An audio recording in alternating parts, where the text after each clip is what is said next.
I suffered with anxiety for a long time, and I drank to try to take that away. And it would work every now and then, you know, I'd have periods of sobriety, and but I ended up going back to the alcohol. It never cured it. You know what I'm saying? It always made it worse, and every time I relapsed, it was worse and worse.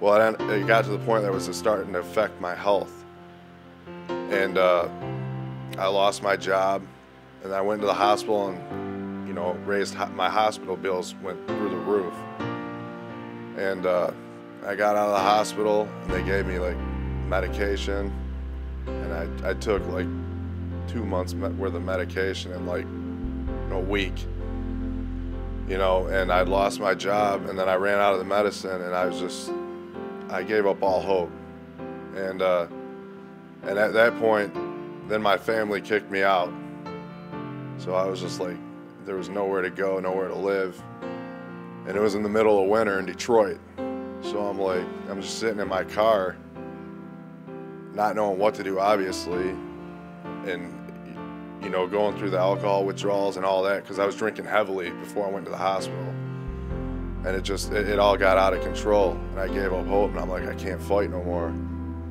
and I was sick of looking for help, because you know, people obviously look at you like you're weak, and I was just getting sick and tired of being looked at like I was weak. You know what I'm saying? I've been to counselors, and they told me that I'd need medication for the rest of my life, that you know, I had some kind of disorder, and that made you feel worse.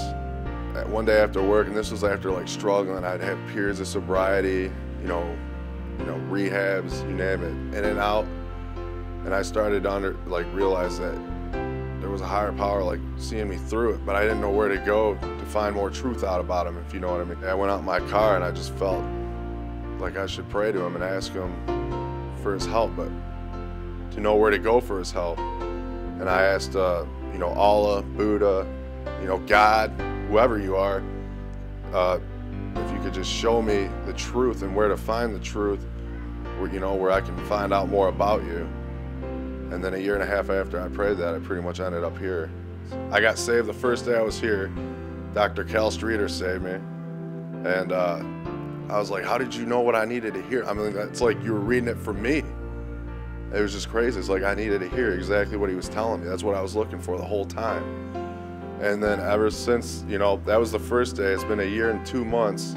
I've been sober, and I haven't taken any kind of anxiety medication or any kind of herbal supplements for it, and I don't have anxiety.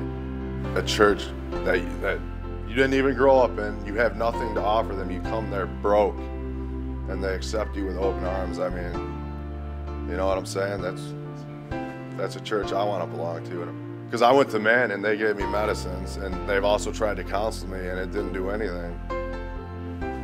That's why I gave up, and then I ended up here, and then God took it away.